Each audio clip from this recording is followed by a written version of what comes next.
ক'ব এইটো বিচাৰিছোঁ, এইটো চাওক আমাৰ ইয়াত এটা মানে ৰাস্তাটো কিমান ভাঙি গৈছে, ভাঙি যোৱাৰ পিছত চাওক এই ৰাস্তাটোলৈ কিমান অসুবিধা। আমাৰ ইয়াত এটা এতিয়া বাঁহৰ দলং বনাই আছোঁ, ইমান কষ্ট কৰি ৰাইজে পইচা উঠায়।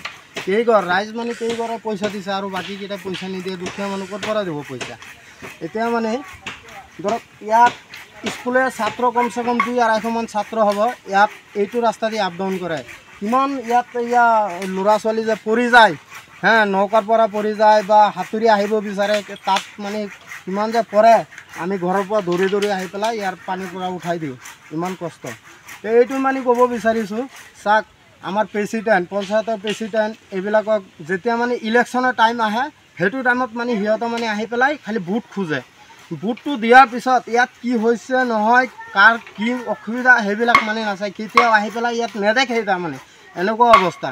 সেইটো মানে মই চৰকাৰৰ তাত অনুৰোধ কৰিছোঁ যে এই বস্তুটো মানে গুৰুত্বপূৰ্ণ কৰি মানে এই বস্তুটো মানে সোনকালে মানে আমাৰ এইটো কৰি দিব লাগে, বস্তুটো ইমাৰ্জেঞ্চি কৰি দিব লাগে। এইখিনি মানে ক'লোঁ আৰু। হয়, কালভাৰ্টৰ মানে চৰকাৰে মানে যোনটো ভাল হয় সেইটো মানে যাতে যে আমাৰ যাতে অসুবিধা নহয়, ল'ৰা ছোৱালীৰ যাতে অসুবিধা নহয়, সেই বস্তুটো মানে আমাৰ ইয়াত দিলে মানে আমাৰ ভাল হয়। তাৰমানে বছৰে বছৰে মানে এইটো ভাঙি থাকে, বছৰে বছৰে। আমি বহুত সাংবাদিক আনি আমি এনেকুৱা অনুৰোধ কৈছোঁ, নিউজ দিছোঁ, কিন্তু আমাৰ এইটো নিউজত মানে গুৰুত্বই নিদিয়ে। সেইটো কাৰণে আপোনাক মানে এইটো কৈছোঁ, এই বস্তুটো ভালকৈ মানে গুৰুত্ব দি মানে যাতে যে আমাৰ এই বস্তুটো হয়, এইটো মই কৈছোঁ। মানুহৰ বেমাৰ হ'লেতো তাত মৰিবলগীয়া হয়, এনেকুৱা হয়। এই পৰহি এটা বেমাৰী এটা মানে এনেকুৱা জ্বৰ, তাৰমানে মৰিবলৈ অৱস্থা হৈছে। ইয়াত নৌকা নাই, বুৰকা নাই, ইয়াত বাঁহৰ দলংটো বনোৱা নাই। সেইটো চাই পেলাই তাৰপিছত আমি কাপদাপ কৰি এই বাঁহৰ দলংটো বনাই আছোঁ। তাৰপিছত সেই মানুহটোক সাঁতুৰি পাৰ কৰি ইয়াত এম্বুলেঞ্চ আনি পেলাই এম্বুলেঞ্চত উঠাই দিছোঁ।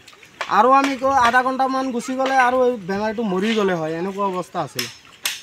সেইটো কৈছোঁ যে মানে অনুৰোধ কৰি কৈছোঁ। ইয়াত কিমান ঘৰ মানুহ আছে? ইয়াত কমচে কম আপোনাৰ 400 পৰা 500মান মানুহ আছে। 500 মানুহ হৈ যাব। এই গাঁওখনৰ নাম? 2 নং বৰগলি।